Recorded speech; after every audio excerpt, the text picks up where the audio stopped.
A force fitness instructor is the commander's subject matter expert on all things physical readiness, physical fitness, injury prevention, diet and nutrition.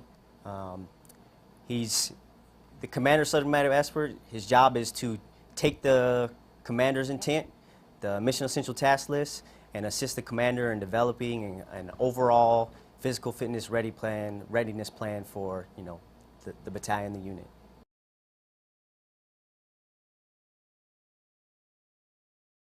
So there are certain aspects, physical fitness, diet and nutrition, injury prevention, and fatigue management. Those are kind of the core concepts of the program, the methodologies, if you will. So the number one thing, the most important thing that they teach at the course, as far as the methodologies, is injury prevention. All right, readiness is a huge issue for us right now. So teaching Marines how to, stay fit, 360 degrees fit, mentally fit, physically fit, all those things tie together. So when we're talking injury prevention, we're talking about lifestyle changes, eating the right way, getting enough rest, and then making sure you're preparing your body, prepping your body for the day's activities. And then when you're done with the day's activities, those physical workouts, that you're taking the time to build in some time to allow your body to recover. So injury prevention, like I said, fatigue management, all those things tie together. So those are the core competencies, the kind of the methodologies to the program right there.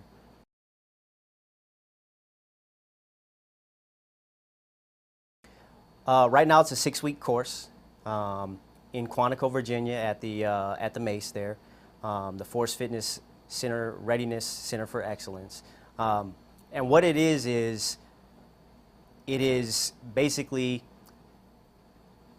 the course is designed, it's not what you think it is. So a lot of Marines, they go to the course and they think it's going to be like every Marine Corps course, right? That you go and it's going to be 6 weeks, the most rigorous training you're ever going to get. They're going to tax your body beyond its belief. You're going to be, stressed out and, all over the place. You're going to be worn out at the end of the day's work. The PT's real, but it's the type of PT you're going to love, because what you put into it is what you're going to get out, right? You're not competing against anybody else in the course. You're competing against yourself, right? To be the best version of yourself that you can possibly be, right? And it's what we need right now in the Marine Corps. It's information, right? It's teaching Marines how to leverage sports science and fitness technology, what's modern, what's happening right now, and leveraging that to make your Marines the best tactical athletes you can be, right? So you go over biomechanics and kinesiology, anatomy and physiology, learning all about the human body, how it functions properly, how it looks and how it functions when it's not functioning properly, when you're doing things wrong, when biomechanics are incorrect, and then how to correct those things, how to coach them, how to teach them. And those are the big things, right? And then, of course, nutrition. Marines always have questions about what they should and shouldn't eat. There's a lot of fad diets out there right now, so they cover all those things, what's good about them, what's bad about them, and how to talk to Marines about having a balanced diet and why that's important, to physical readiness.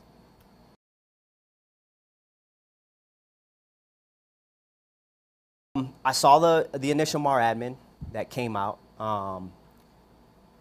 And I actually, when I was at Security Forces, my previous duty station, General Neller was the commander of MAR 4Com. And he came down to the Reaction Force facility and he had lunch with some of us down there. And I remember him speaking about the program then, or speaking about how we needed to shift our focus for physical fitness in the Marine Corps, and talking about how we didn't have that skill set, and we probably did need it.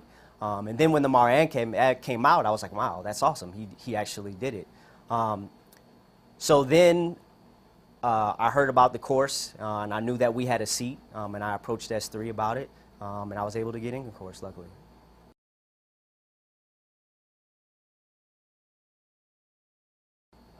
There are some requirements. You're not required to have any kind of instructor background. They recommend it just because it makes it easier to transition into that teacher, trainer, coach type background. You have to have first class PFT and CFT. It actually has to be a 250 or higher for both of those events. You have to be PME complete as well, and then you have to have a recommendation from the commander.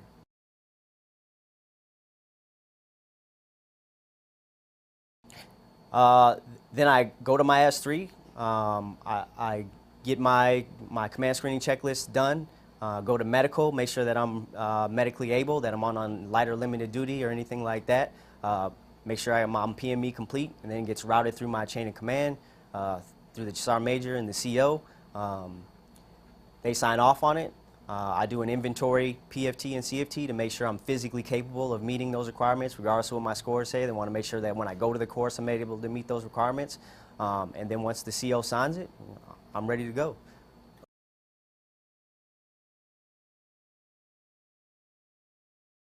My advice to you, one, is to reach out to your unit FFI if you have one. Reach out to your S3. They should be able to put you in connection with your FFI. If you don't have an FFI in your unit, you can reach out to the local SimperFit on your base. They should be in connection with the FFI because the FFI works closely with those units at every base. And if they can put you in touch with an FFI, I would get in touch with an FFI and try to get some of the pre-reads. Gunnery Sgt. Pacheco, who is one of the instructors at the course, actually sends them out once you're in the course. She sends out some pre-reads. Those subjects, biomechanics, kinesiology, those aren't one-day courses. And if you don't do the pre-reads, some of that stuff can go over your head. So I would take some time. That's probably the most demanding thing. Like I said, the PT it's intensive and it's tough. But if you're able to meet those requirements, then you should be able to get through the PT stuff. The mental aspect, the learning, comprehending those concepts, that's the most difficult thing. So I would try to get a hold of that material and do some pre-reads.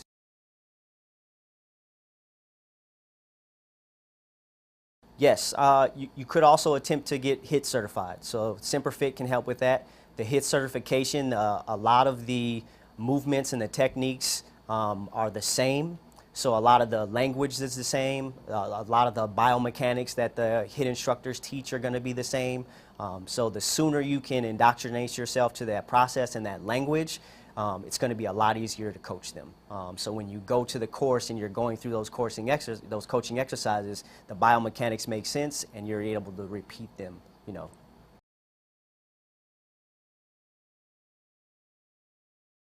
I will tell you that I was one of those Marines. I was excited about the idea of the program and what it could be, so I really wanted to go.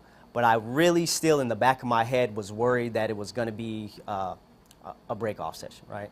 I'm also a martial arts instructor, so I had been through that before, and I wasn't, at this point in my career and age, I wasn't sure if I was prepared to go through that for 6 weeks, but I really wanted to try, right? And it wasn't that.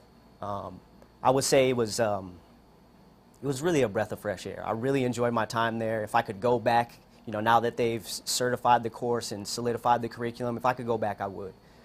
Just because there was that much information, and I was that passionate about it, and I can tell that the instructors were passionate about what they were teaching. There were times in the course where we would just take, we would take an hour, where we had squad instructor time, and we would just talk. Talk about all those things, talk about all those questions your Marines ask you, because Marines ask you about meal plans and workout plans and all those things, and you have those questions as well. And as a staff NCO, you're supposed to be able to answer those questions for them, right? But we don't really have a repository for that knowledge, but we're building it with the FFI program. And that's the big difference, is it was so much information that I had been seeking for a very long time, and it wasn't just 6 weeks of just, pushing yourself to the brink.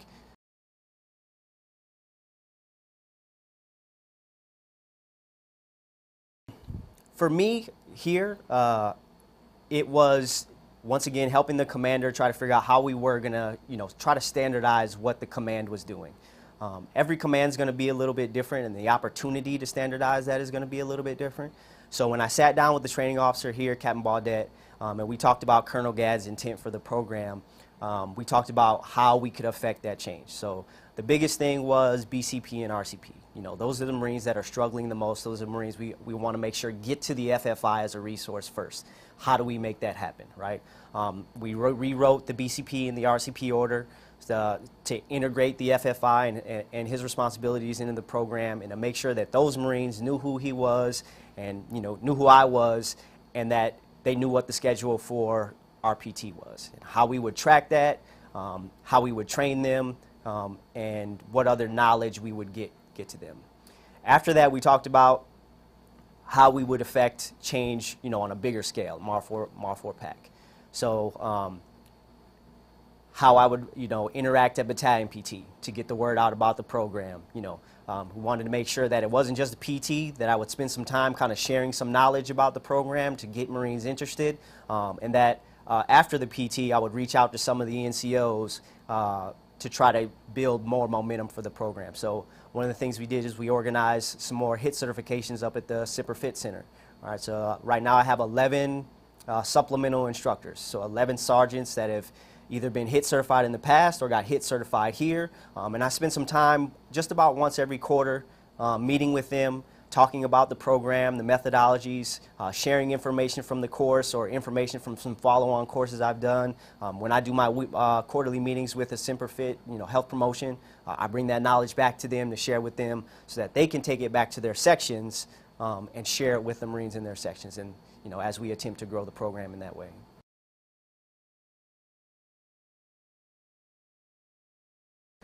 Not necessarily reporting requirements. It is an inspectable item, so we do have to show what we do and how we track it, and I have a calendar for that. The supplemental instructors have a calendar for that that shows who attends PT, and then I will build out the 6-week block programs, and I will share it with them so that everyone knows, you know, what we're doing and that we're on the same page. And then there's a requirement as well, you know, for me, how I track RCP, and that I show up to some PFTs to make sure we're meeting the intent.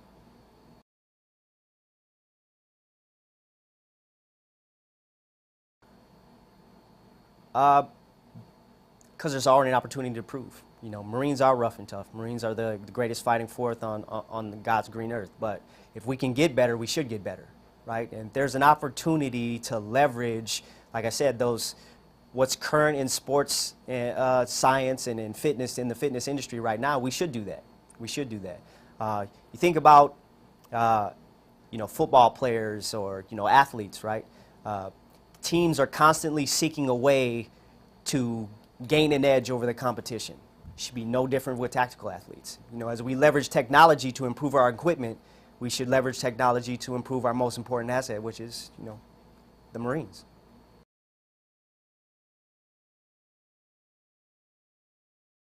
Simply because, you know, readiness is key, right?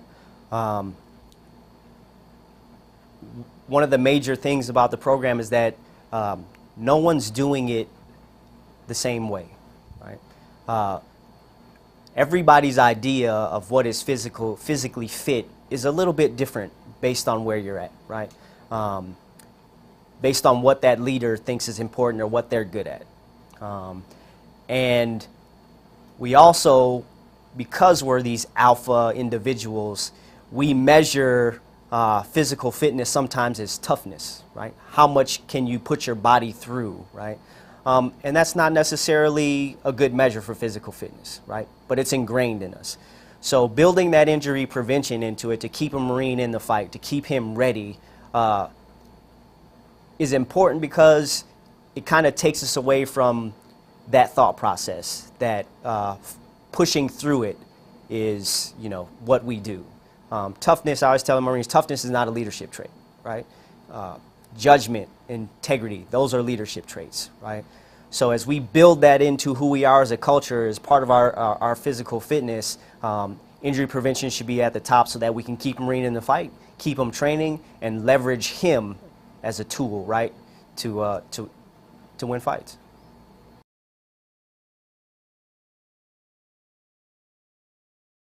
So in force fitness, they teach it a little bit differently than MAI. That's one of the things I noticed. So you don't necessarily delve into those those specific types of fitness as much.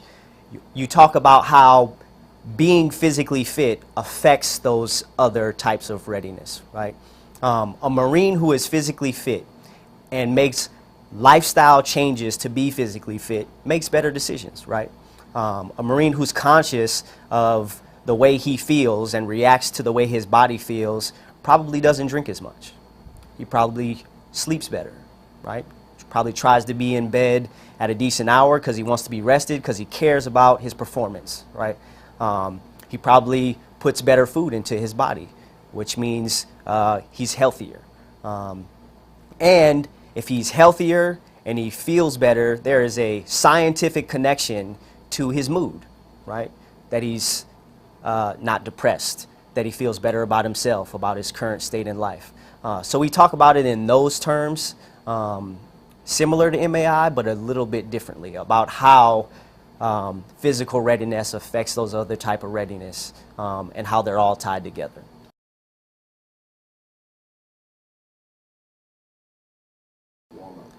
A dynamic warm-up is basically the opportunity to prep your body for movement or workout or stress, right? So thermoregulation is a word that they use, right? So dynamic warm-up, thermoregulation, warming up the body, right? So when you warm up your muscles, they'll come a little bit more viscous so that they can stretch a little bit more, and if they stretch a little bit more, then there's less chance for injury.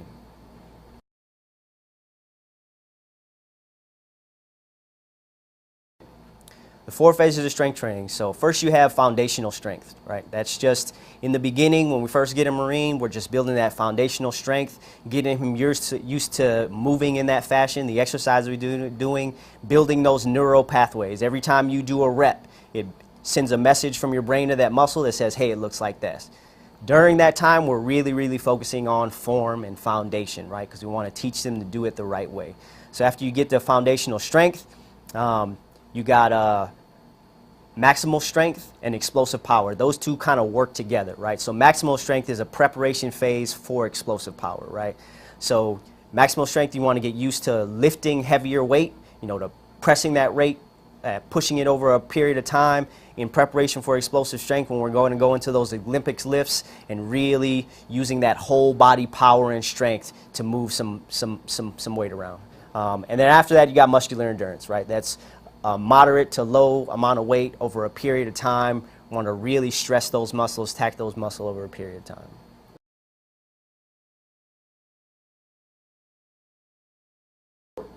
Core stability, because that's where the big word, stability, right? Number one key to the program is injury prevention, right?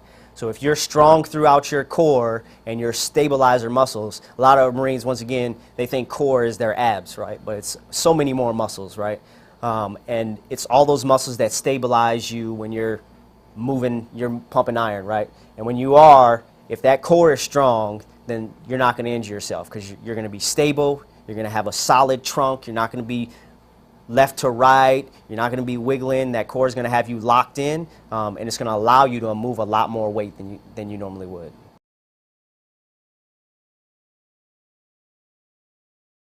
I think they're just looking for Marines that are passionate about, teaching and training Marines. They're looking for those Marines that are passionate about being, trainers and mentors. There's Marines there that look from all walks of life. All MOSs, all shapes and sizes. They're not looking for what you would look for as the, prototype Marine. 6 foot, lean, athletic looking. There's guys that look like me. There are female Marines there. There are Marines that are long, tall, short, and wide. Right? They're looking for people, Marines, that are passionate about the subject, that want to train Marines and want to see us get better. Those are the kinds of Marines they're looking for.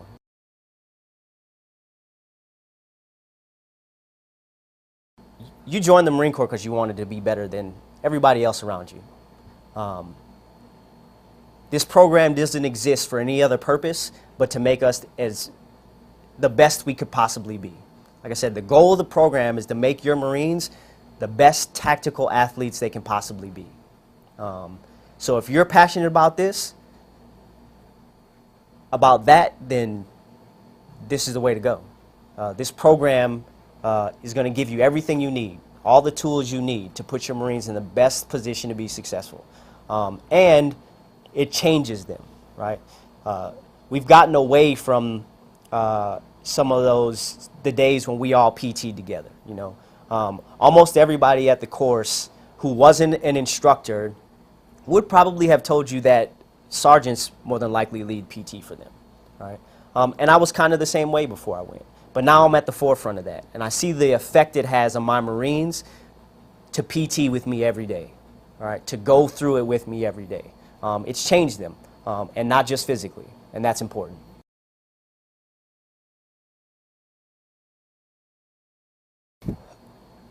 For my Marines specifically, what I've noticed now is it's not my program anymore.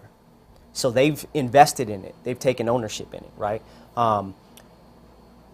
I've seen them start to take the program, not necessarily change it. They're still following the methodologies, but as far as doing their own investigation, you know, Marines approach me, hey, Gunny, I'm looking into a plant-based diet. I've been reading this and this and this and this, right?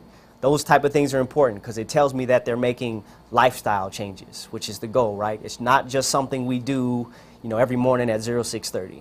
What I've seen is them take ownership of it, what it means to their career, their lives, and implement it on a wider scale, and that's important. The difference I can see is the number of Marines that have started to approach me for individual assessments. So I assumed it would be junior Marines that had questions about certain things, but I started to see senior staff NCOs and officers start to approach me about, hey, you know, can you talk to me about some of that mobility and recovery stuff you do? You know, I've heard about it, I've heard about the foam rolling, but I've had this issue going on, and you know, I'm trying to see if there's something else I can do, right? So I've started to be able to set some appointments with those Marines to talk about their concerns, and for me, that's the biggest thing, because I didn't think that the Marines at that level would respond to the program in that fashion, but I've started to see it happen.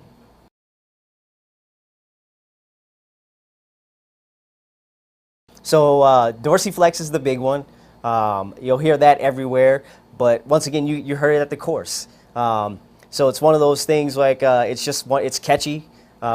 Marines hear it; it's a buzzword. You know, sometimes they use it when it's not appropriate, but hey, if they're using it, that means they're paying attention, right?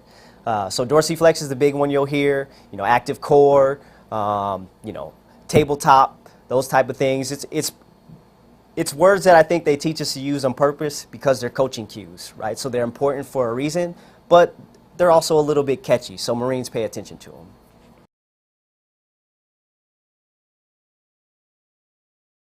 I mean, all the sessions are a little bit different, so the flow is slightly different, but generally they're all the same. It's going to start off with some education in the beginning. Always we talk through safety, obviously first, and then after that we're going to talk about the workout, what it's going to consist of, and then usually coaching any big biomechanic movements, things you're going to see if we're focusing on a certain body part, what that should look like, and maybe then just practicing that a little. You know, coaching cues that you're going to hear. If you hear that coaching cue, what it is I'm looking for.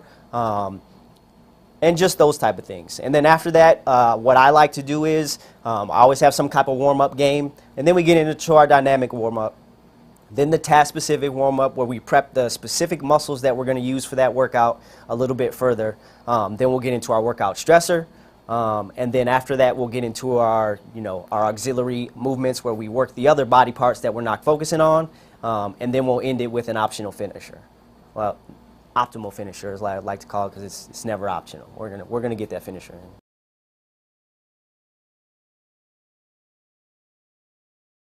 That was the optional finisher.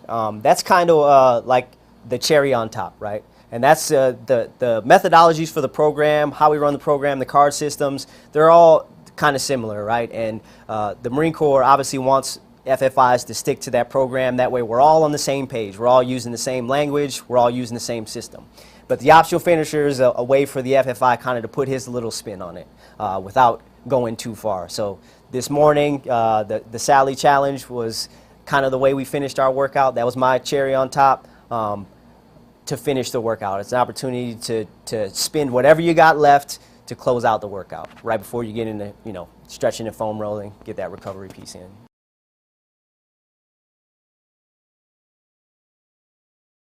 So what it is there's a song, Bring Sally Up, Bring Sally Down. Every time the song says Bring Sally Up, you're in the up push-up position. Every time the song says Bring Sally Down, you're in the down push-up position. But obviously when you're in the down, you're not resting on the deck. You're just as low as you can be without touching the deck. And then when the break hits and the chorus comes in, you're stuck in that position for however long until you hear up or down again. And it's about 3.5 minutes of pushing or not pushing.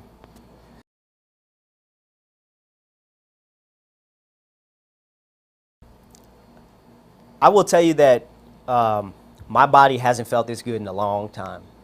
I didn't I expected to come back from the course a little bit beat up, but I absolutely didn't. I felt phenomenal, really. My joints, all those things felt really, really well. And the information I learned there, I was always a pretty fit person, and I ate well, but it forced me to look at, was I optimizing what I was doing? Was it best for me? I spent some time, maybe the first month here, just doing assessments on myself. I went and got my blood drawn, had a whole, lab workup done. I went and saw the dietitian on Tripler. I went to health promotion myself, just to know what the process was in case I needed to get a Marine through that process, but two, to do some self-evaluation. So I took that time, and doing it every day has allowed me to just become a better coach, right? So not only have my Marines gotten better, I've gotten better at trying to get it across my message.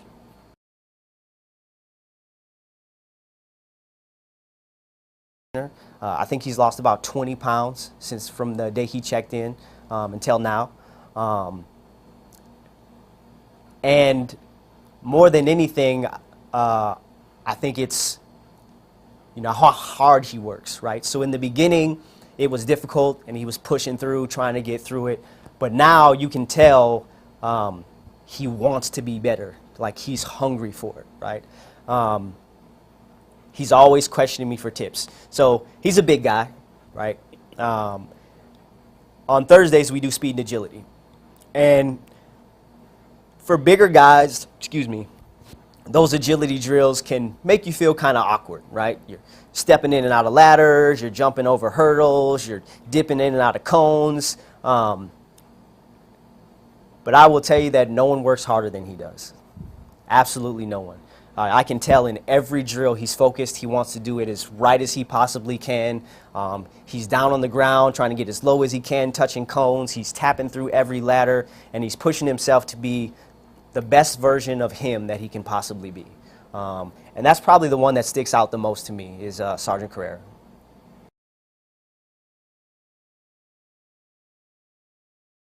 Intent is for it to be at that squad company level. That's going to take some time to build that cadre of FFIs. But that would be best. I would recommend that, I think, at the company level. If you could have one in your squad, it would be good. But the company level should probably be about right. For a place like Mar Pack, obviously that's a little bit different. It would be great to have an FFI in every section. I don't know if that's realistic necessarily.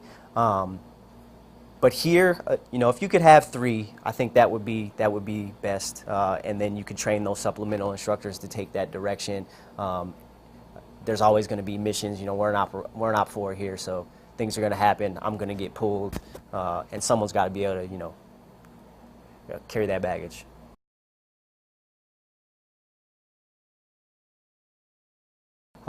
Because 1, you're a tactical athlete, and you should train like one. And 2, because you joined the Marine Corps because you wanted to be better. And the goal of this program is for you to be the best version of yourself that you can possibly be. And that's what's in it for you, to be better today than you were yesterday.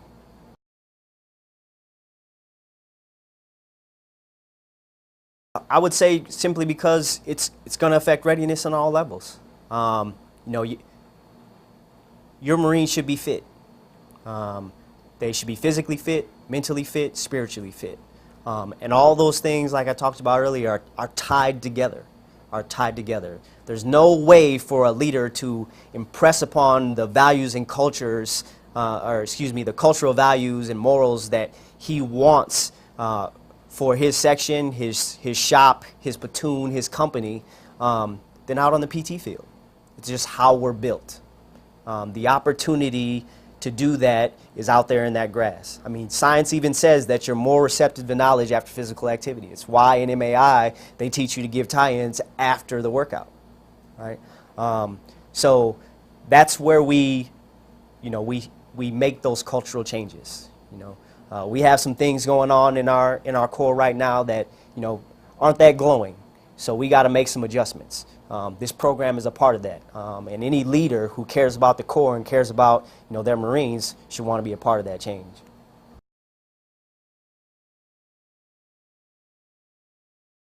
Like I said, I think the big thing is I've had several Marines ask me about the program with the interest towards going to the course. I think the sergeants, the NCOs, are a little bit more gung-ho about it. They're chomping at the bit, waiting. Initially those 3 beta courses were kind of just for staff NCOs, so they were waiting to get their opportunity. But the staff NCOs that have voiced, their interest in it, I think there's always been that level of concern that, do I want to commit to that? Is it going to be one of those things, where I'm going to get beat up for 6 weeks? And I would just reiterate to them, it's not that. It's absolutely not that. And if you have some interest, seek me out, read the MAR admin, and go to the course. Go to the course. I think the sergeants are going to get there because, like I said, they're gung-ho. But I think it's important that this level of knowledge, that the staff NCO Corps is involved with that they have that level of knowledge, that they're able to articulate it. Because in the Marines, the expectation, or for the Marines, the expectation is that when I go to Staff Sergeant, I go to Gunny, I go to Mass Sergeant, they have the information. So we should have it.